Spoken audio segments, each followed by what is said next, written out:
Hello there, good morning. Thank you so much for being here if you're watching live, and also if you're listening back to the podcast. It is great to have you. It is still relatively early here in the UK, 11:30, because I haven't had enough coffee. But today is an international interview as we're talking to the most amazing musician in Switzerland, and something that I think is really unique in what is going on at the moment, and trying to provide something of great value to musicians in a really unique way. So we'll get on to her incredible project shortly, but first I'm going to introduce you to the fantastic Gwendolyn Mason. How are you doing, Gwendolyn? Very well. Thank you, David, for having me on. Good morning to you. It's an absolute pleasure. And just to throw you right into the deep end, one thing I always start with these that I don't warn you about is that instead of me introducing you and messing it up significantly, I find it's really fascinating to get you to define yourself and what it is that you do in the world, which I can try and pretend is really fascinating from my side, but also a fraction of laziness in there as well. So how do you define what it is that you do and who you are? That's a really hard way to start the morning. I've only had one espresso. It's why I didn't warn you. Thanks. Next time I'm going to have a cup of coffee right here by the side of me. Exactly. Okay, how do I define myself? That's a really hard question. I'm not sure if I define myself. I kind of figured out a little bit what I am, what I do. Well, I'm a human being, obviously.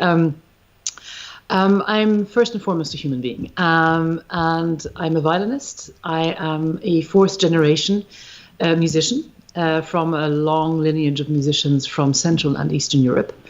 I'm a violinist, as I said before, but I'm a violinist of a viola playing mother and a violin playing father and a piano playing grandmother and another piano playing great grandmother.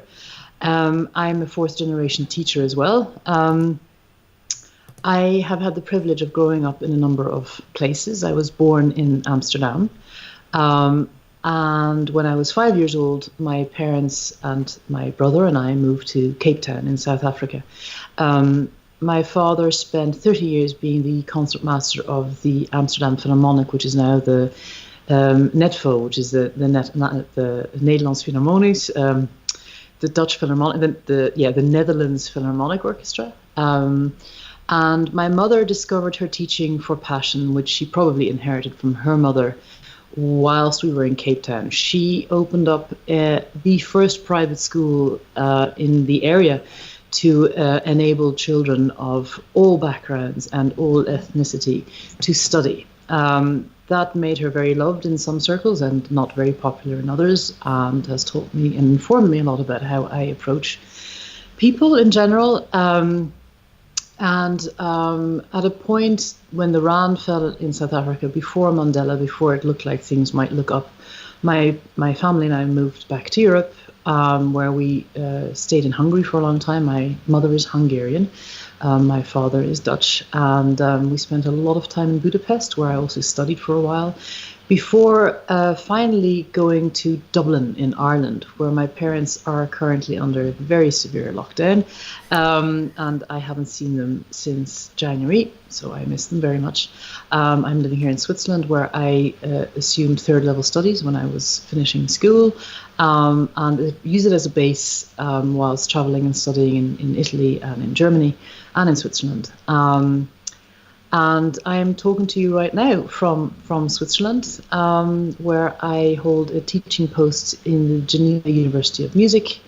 And of course, like everyone else, terribly miss playing performances, playing live, the exchange with other musicians, with audiences worldwide in this very strange and troubled time. Very much so, and from hearing you talk then as well, it's really refreshing to hear such an international life, because at the moment we're not only finding it very hard to be international, but finding it very hard to travel outside of our small little abodes and where we're currently based. But you must have had so many different influences on your, not only just your life, but your musical thought process and artistic output from having all of those experiences around the world. What have you taken from having such a broad and open world upbringing and career? What haven't I taken? When you have the privilege of, I mean, it's a double-edged sword. So there is a certain loss of a sense of home and familiarity when you travel as much as most musicians do. Most performing musicians won't be in the same space for any greater length of time. either because of their studies or because of travel, which is combined with teaching or performing or music making in some form.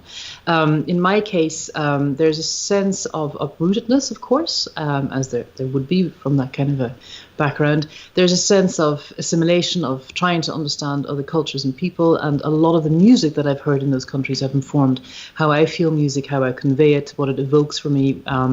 It has informed the language use, the languages I speak, the fact that I don't speak any one of them fluently, but I do try. The fact that when I'm living here in Switzerland, my Irish accent just goes, and as soon as you put me in a room with Irish people, then it just, the banter starts and it comes back. It's a bit of a chameleon life, and at the same time it's this never-ending search for identity, for identification with others, and it has helped me hugely when it comes to how I make music and understand people, and has enabled me to try and be continuously aware of the fact that at any point in any day something might happen that will humble me immensely and bring things crashing back down to the most essential. In my case, a sense of connection, of understanding, of love, of course, and a huge passion for music. Massive passion. Definitely. Well, before we get on to the crashing down that we've all experienced in the world very recently, it'd be great to talk a little bit about your project, which has gone online. But before then, I'm guessing it was always going to be something in person. So this is the Exhale, your which is now an online retreat. But before this crisis, what was the Exhale supposed to be? Well, the Exhale is an idea I've carried around with me for many years.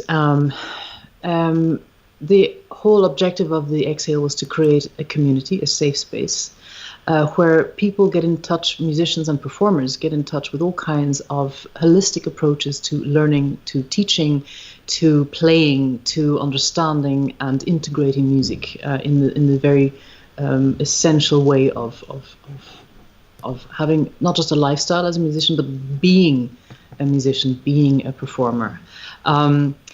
And I spent months preparing it. It was to be an entirely offline retreat, a place where musicians would begin their day with yoga, and it would be followed by choir singing. And of course, people would say, well, you can't really sing.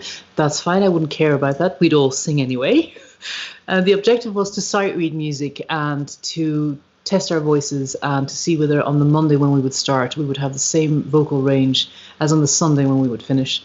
Then we were going to enjoy 3 meals a day, but they wouldn't just be any old meals. They would be meals prepared by local chefs who would source organic and regional products with as little waste making as possible, and would explain to musicians the benefits of eating simple but healthy food rather than feeling confined to fast food when on tour, etc. We would have individual lessons, chamber music, which is a huge passion of mine and which I just love. And every late afternoon and evening was going to be spent with a different kind of workshop or session or seminar on different topics that I think inform a player immensely. So there was going to be movement and somatic experience, such as Alexander technique, Feldenkrais, Dispokinesis, and we were going to also dabble in things that I find hugely important, such as improvisation, music theory, but presented in an exciting way, compositional analysis, and I absolutely also wanted to involve things such as meditation and understanding of what that could mean and how you can adapt the very idea of meditation to suit your life.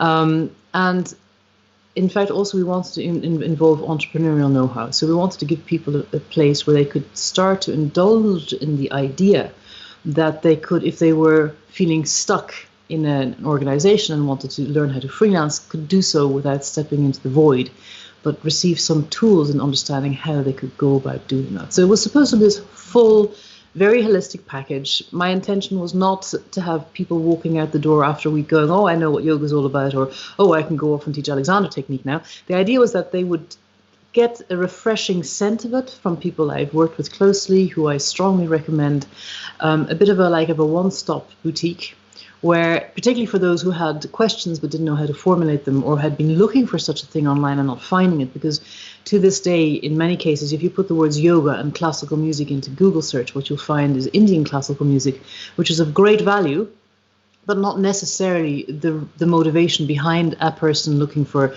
yoga and classical music. So perhaps they were wanting to find out how they could do yoga for particular ailments that they might experience as classical musicians, for example, or what they should know about yoga so that they would prevent themselves from being injured unnecessarily, or breath, and how breath can inform performance, interpretation, and also a sense of psyche, and so on.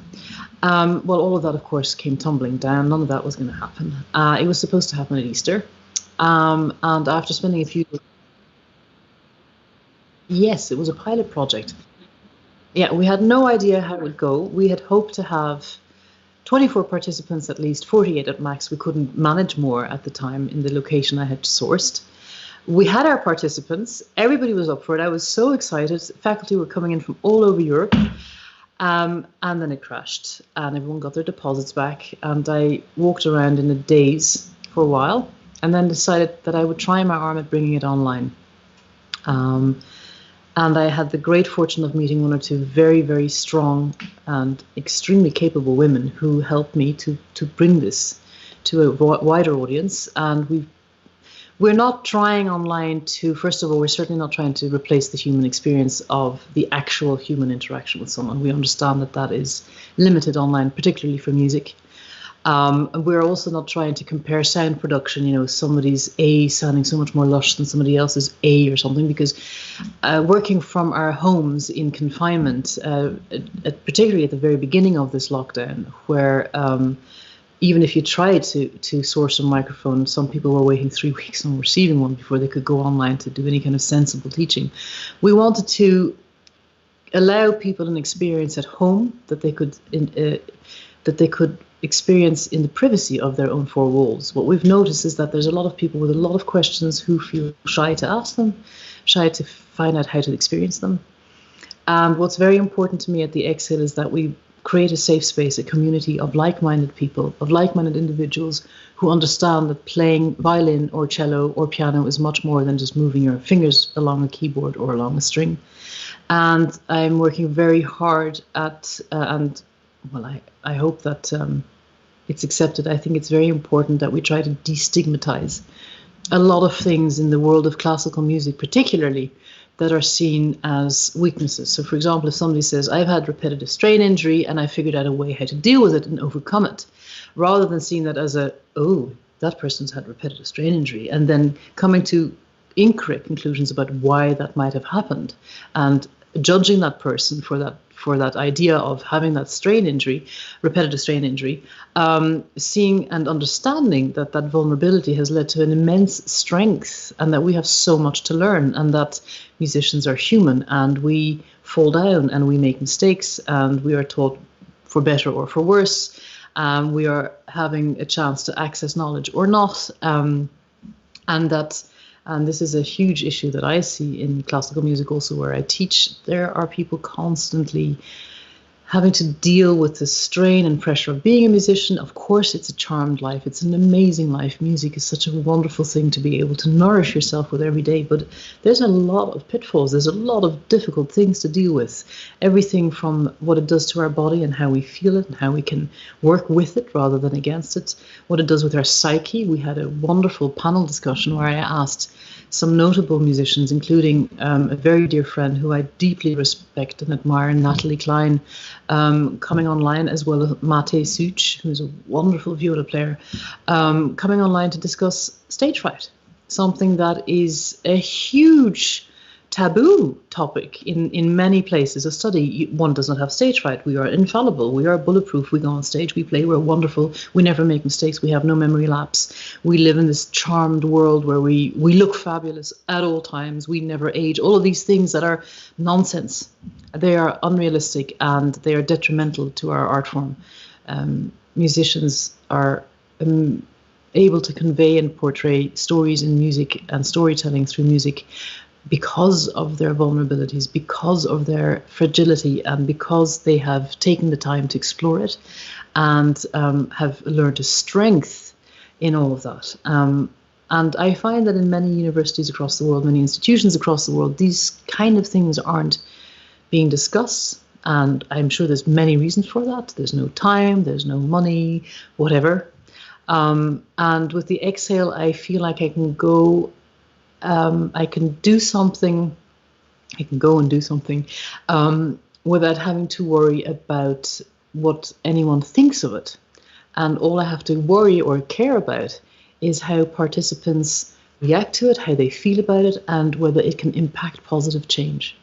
That's really something that is very much at the root of what I'm trying to do with it.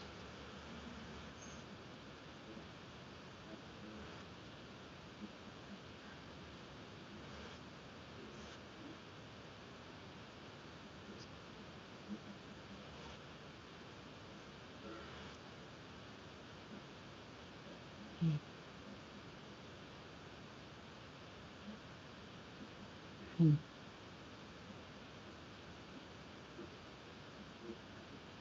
Mm.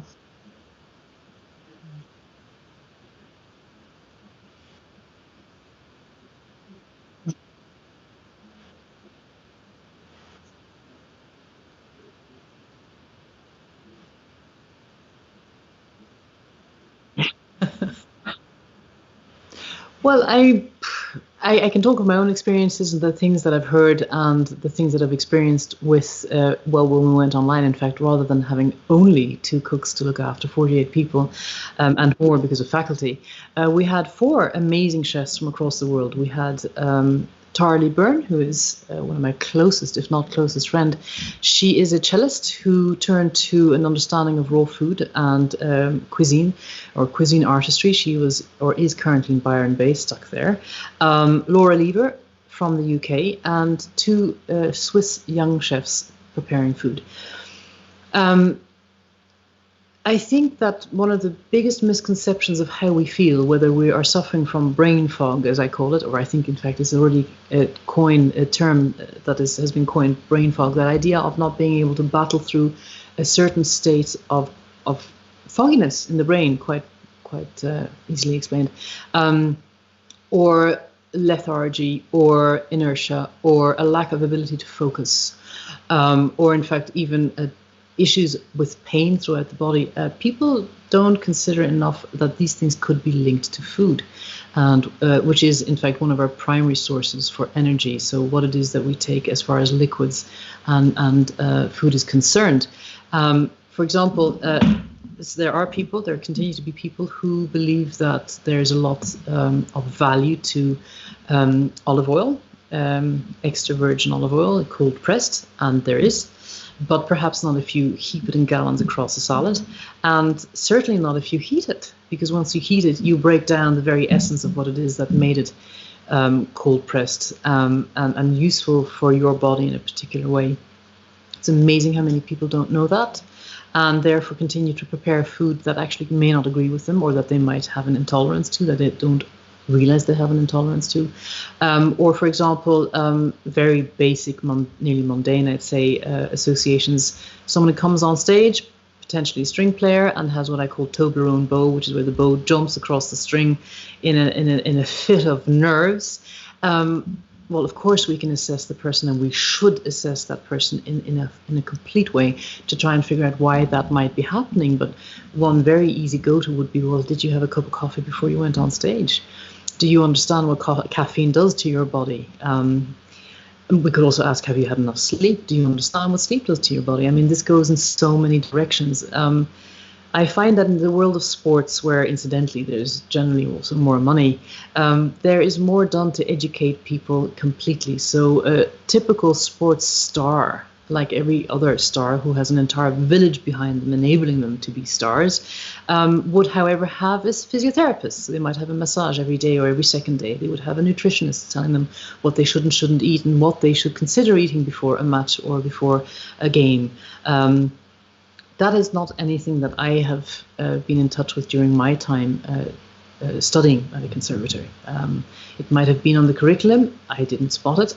And I think it is one very basic element, a very fundamental element of being a human being and being a musician. I mean, we shouldn't forget that even if we talk about performance, being something that we shouldn't have to measure ourselves against. We are performers. We go on stage and we perform. And other than, unlike an athlete, we don't just go on stage and run marathons, so to speak.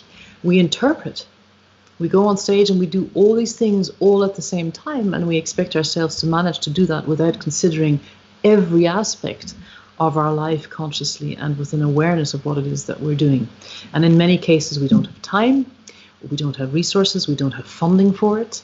There's hundreds of reasons why musicians and performers, with performers I also mean non-musicians, it could be a dancer, it could be an actor, don't have enough access to this kind of knowledge, which I think is incredibly important. And in some cases is only something we're hungry for when we're at the point of pain, at the point of discomfort, at the point where we don't find answers in our direct environment.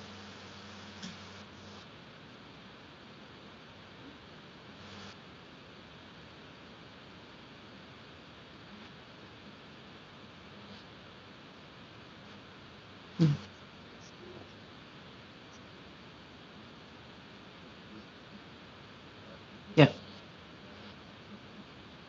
Yeah.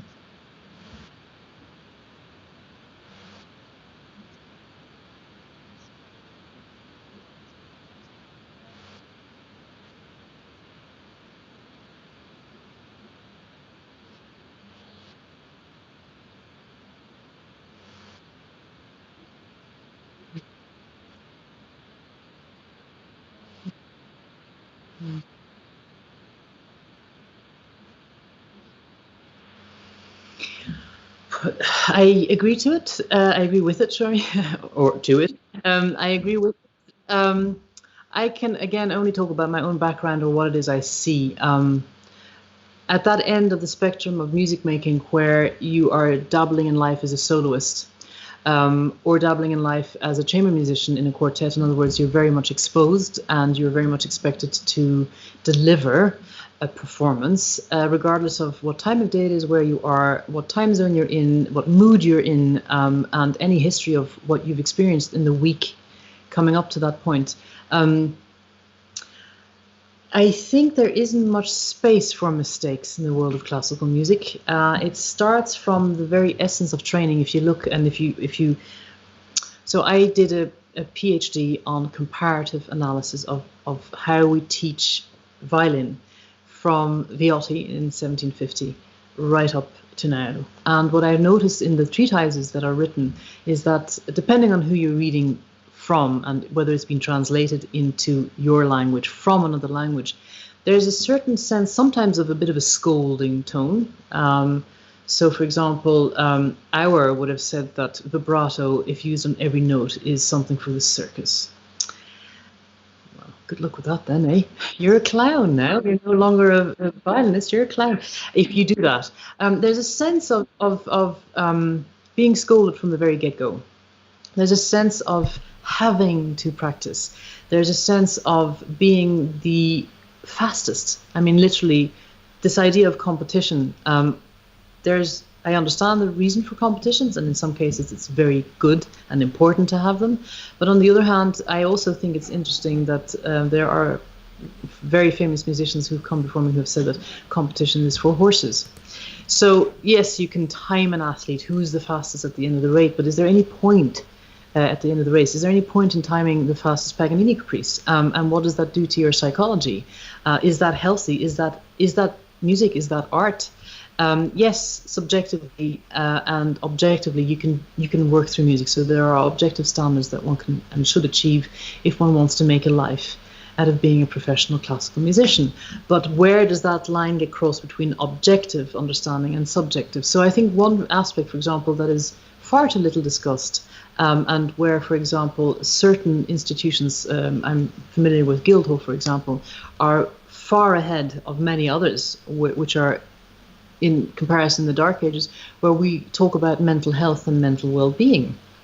In certain cultures, the very notion of discussing that is immediately associated with something being mad or crazy or off balance or needing some kind of pharmaceutical drug to deal with things. That's nonsense.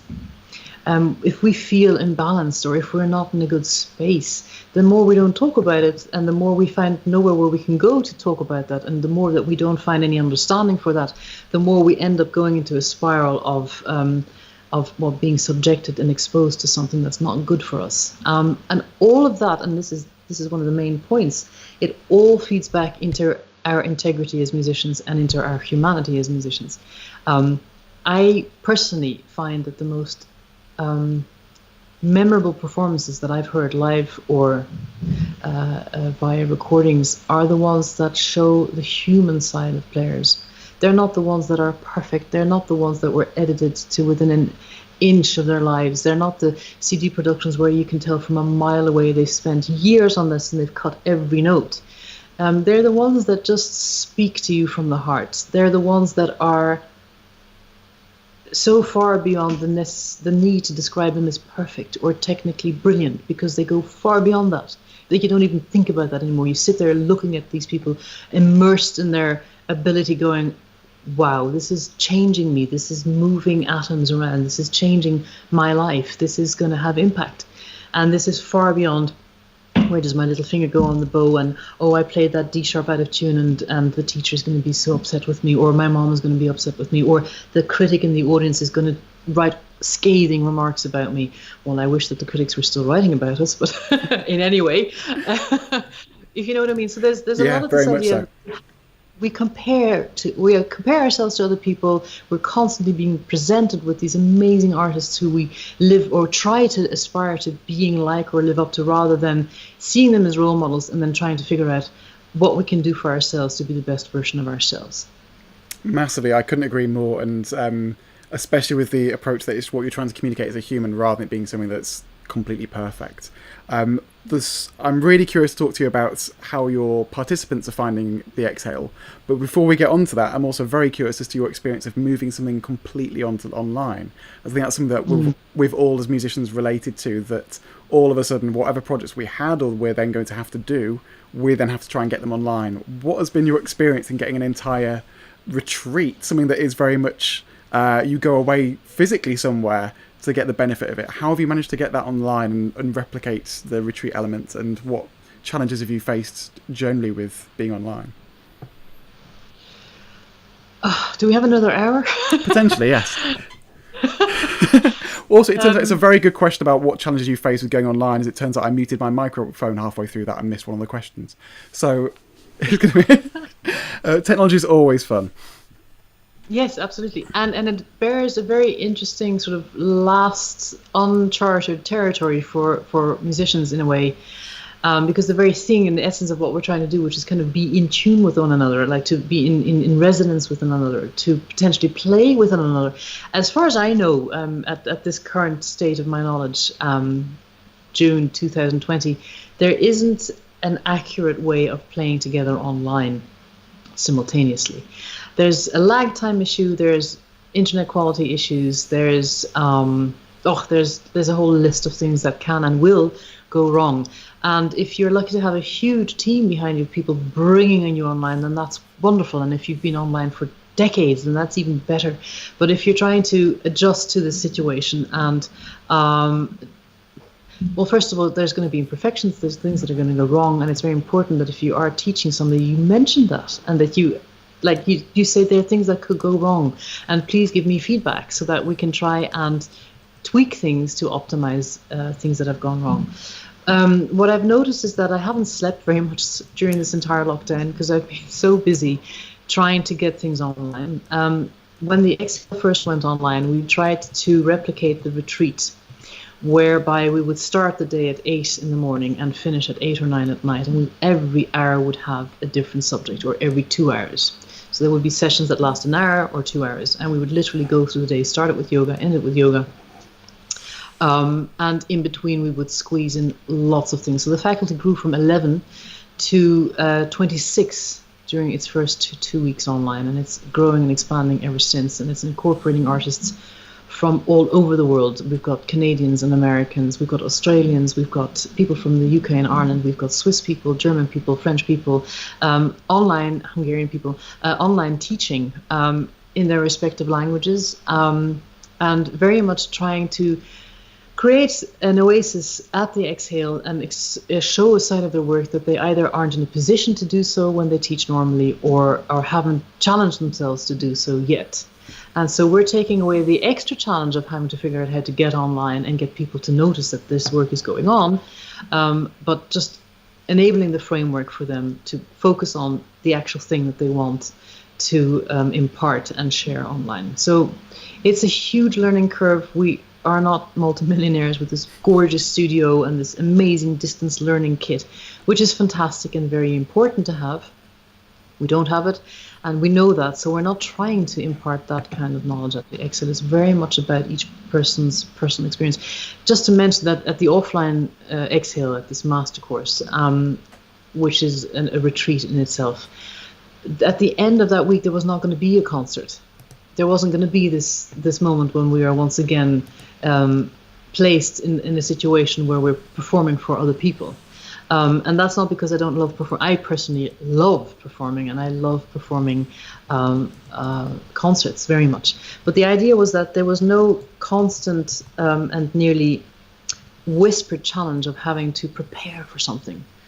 The entire journey is an internal one. It is about trying to understand something better about yourself, and then being given the time and the space to think about it, to incorporate it, to take what you like from it, to throw away what you don't like, and not to be subjected to other people's incessant pummeling of criticism at you, but to experience it for yourself and to see, can you grow out of that? The offline world is a different one to the online world, certainly, and online has its pitfalls, for sure. But we're learning as we go along. I have great admiration for what you are doing online. I think it's amazing work. So thank you, David. Very welcome. And I think very similar to everyone, it's just of trying to sort of educate yourself with what you can find online in terms of information and learn as you go along, and be aware that failing's fine, and having that as part of your process.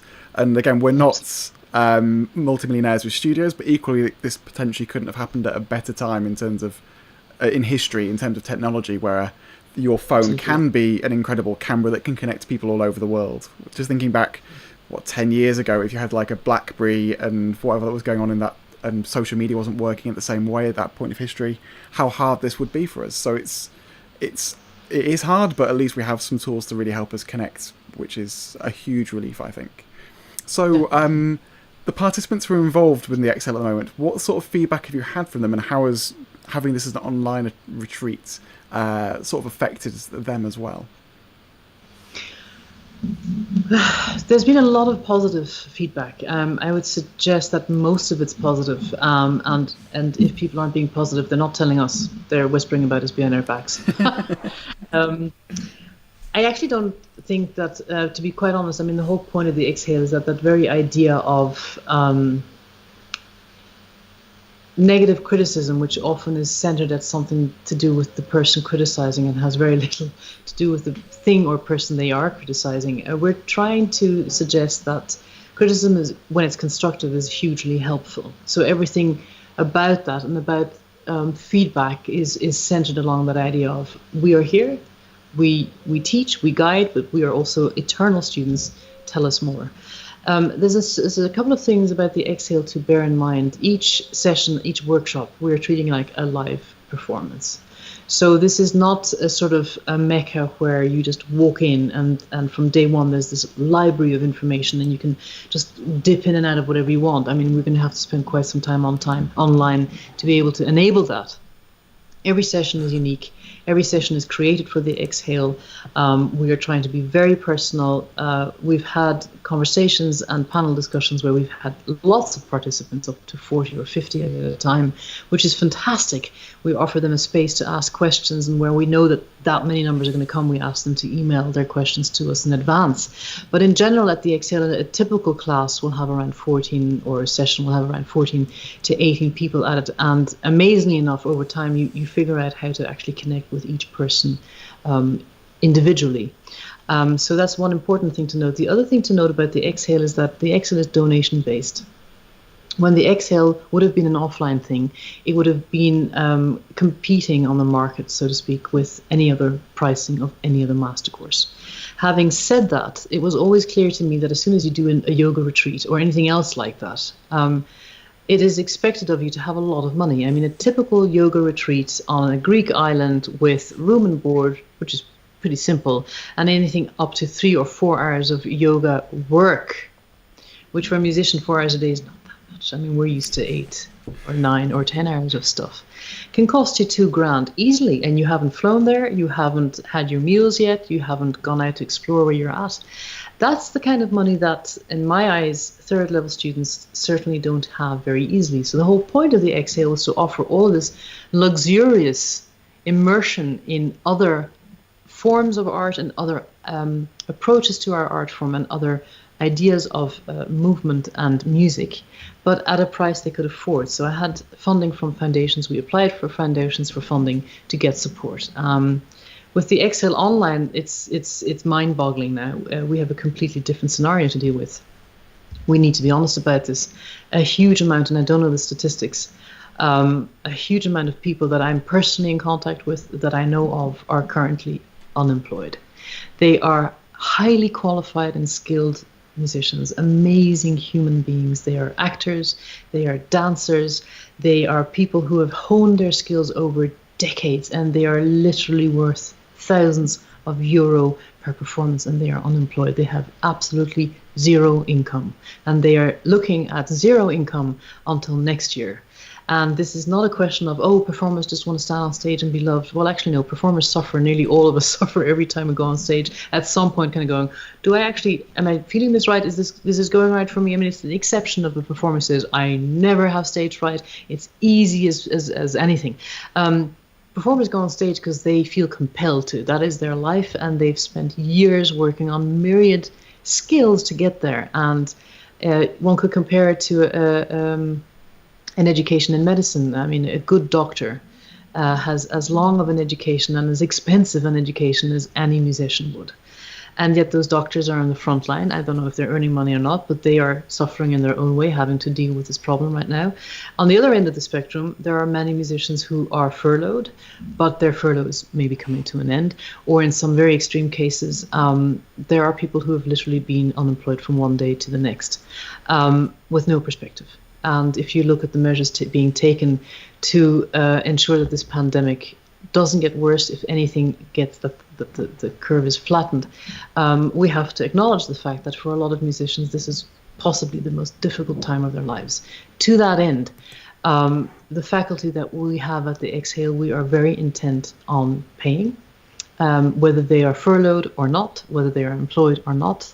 We want them to be recognized for the incredible wisdom and knowledge they're passing on. At the same time, we're aware of the fact that a very strong part of the people we are talking to and working with have very little financial aid right now. So a lot of our classes, when we began the Exhale and also continuing forward, are for free. In the first 2 weeks of the Exhale being online, more than 45% of workshops were for free. You have a possibility to donate, and those donations either go to a charity of choice of the person teaching you. So we've also been supporting various charities such as Yoga Stops Traffic. We have supported Purple Valley.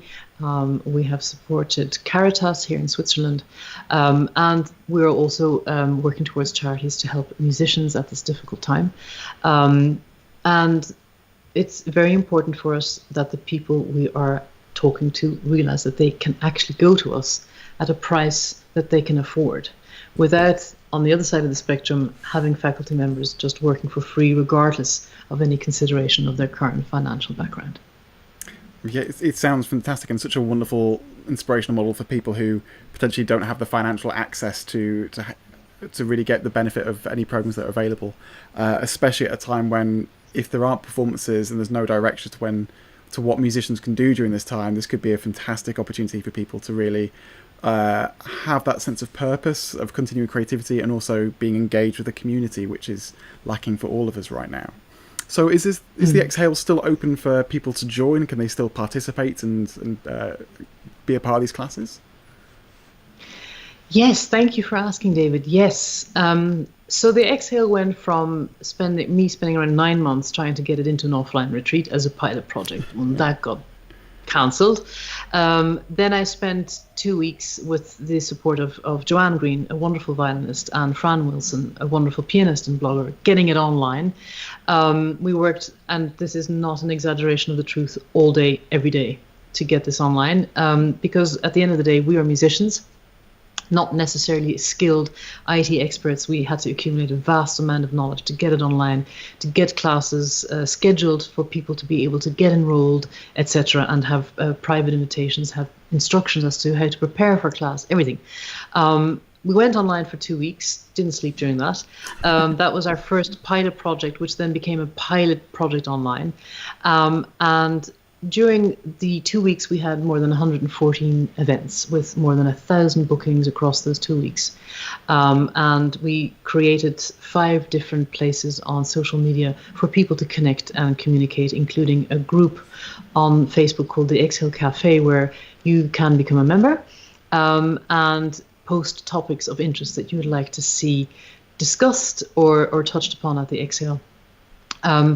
We took 2 weeks to go offline and to assess what had just happened, which was mind blown for many of us, and in my case, to get a bit of sleep. And I have a 5-month-old baby, so I spend a bit of time with him so that he doesn't actually forget who I am. And the beauty is, by the way, for any working moms of teaching online, is that every now and then, if you're only being seen up until here, you can actually breastfeed with them. Definitely a bonus. It has its advantages. So we've taken 2 weeks to assess where we've come to, where we're at, to talk to faculty to see what we can do to purpose or repurpose or keep things the same, change things around, to connect to all the people who participated, to be in actual contact with them personally, one-to-one. And we are going back online since yesterday. Leading the charge was Paul Harris, one of the UK's most influential educators, who has debunked the theory that music theory is boring or dreary. It is quite the opposite, and he's going to be with us all summer long. We're planning on having the Exhale online 3 to 4 days a week, usually midweek, Tuesdays to Thursdays, at times that we hope are accessible not just to audiences in Europe, but also to those staying up late in Australia or waking up early in New York. And we've expanded the curriculum yet again to involve even more subjects that I think are very important to our education and our understanding and learning, and also just to our experience. So what we see at the Exhale is not just a huge amount of third level students, but also a lot of professional musicians looking to refocus or indeed change the direction of their careers right now, and compelled with one very interesting thought that I feel I certainly want to answer for myself.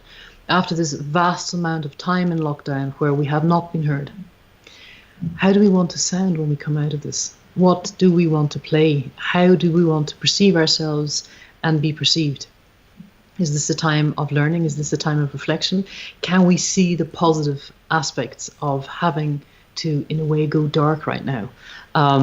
Which is an awful way of calling it. I know that Stephen Hough had a Wigmore recital recently, which had a huge amount of my friends in tears. Unfortunately, I didn't see it, but I can very well imagine the impact as a musician watching such a fine pianist playing for an empty Wigmore hall.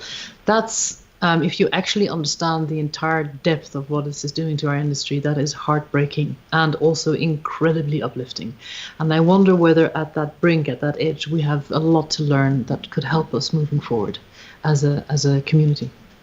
Very much. I think it's a fantastic point to end on. So if someone's watching or listening back to this and they really want to be a part of the Exhale, not just for the workshops on either teaching or yoga or nutrition or mental health and well-being or anything else, but they also want to be a part of the community, how can they get involved and where can they find out more about the Exhale on the internet? The easiest place to find it, the one that's most holistic and has everything in one space, is our website, which is the-exhale.com. That's the-exhale.com. I was about to say minus sign. That's me translating German Awful.